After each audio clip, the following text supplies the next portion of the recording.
All right, welcome back. Yeah. Lots to talk about. Yeah, because each week during Black History Month, I'm going to feature a different person with ties to Kansas City that made an impact on the cinematic landscape. Because more people from the Kansas City area are connected to Hollywood than people think. And this week's focus on film is on Fort Scott, Kansas native Gordon Parks. Nice. Yes.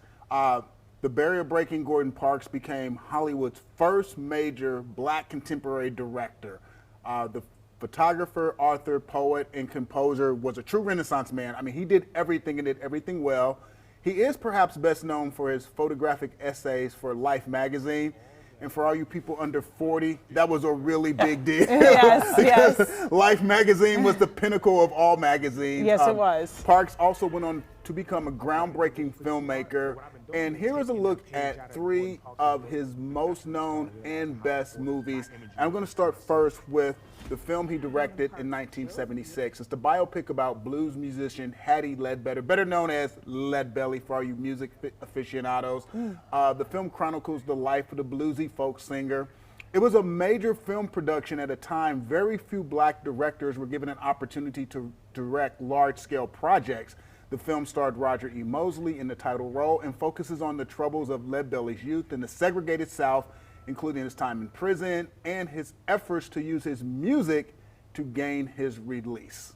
Wow. Now, this film's incredible. In 1969, Gordon Parks directed The Learning Tree, adapted from his semi-autobiographical novel. It was filmed entirely in his hometown, Fort Scott, Kansas. Wow. Yeah, a little known fact. Parks also wrote the screenplay and co-composed the musical score. For the film, The Learning Tree was the first movie directed by an African American for a major film studio, which was Warner Brothers. Now, here's the big deal. In 1989, The Learning Tree was one of the first 25 films selected by the Library of Congress for preservation in the United States National Film Registry for being historically and aesthetically significant.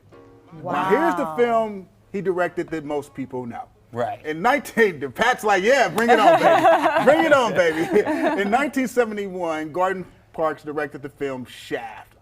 This was a monumental cinematic moment. It was his most successful and influential film. Shaft was not only a major box office hit, it was also critically acclaimed and made a new genre of film explode called blaxploitation. It also became extremely popular. But Gordon Parks insisted that blacks work behind the camera on this project, and they did, comprising of a majority of the crew, which was unheard of back in the day. Wow. People also may know the film for its incredible soundtrack, which included the Oscar-winning song, The Theme of Shaft, performed by who, Pat? Oh, God, I'm going to blank. Come on, you always kill me with the trivia, man. Yeah. You beat me in movie trivia. I can hear it. Isaac Hayes. Isaac Hayes, of course. Isaac But that's so Hayes. cool. I had no idea that the Shaft, had this local tie. Yeah, had a local tie to Kansas City. So now here's the deal. Each week during Black History Month, I'll feature a different person with ties to Kansas City that has made an impact on the cinematic landscape. And we're really excited about this because I'm also working on a project to bring the Black Movie Hall of Fame to the Boone Theater on 18th and Vine. So perhaps Gordon Parks?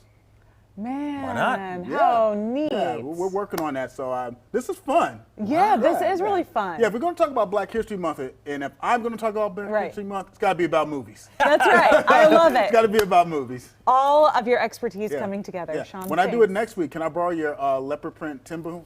Oh, Yeah, yeah. sure Look at can. Look at those. Man, I'm trying. If those came in a size 13. Well, these are close, Sean. Okay. Yeah. What? I'm not a dainty-footed girl. Yeah.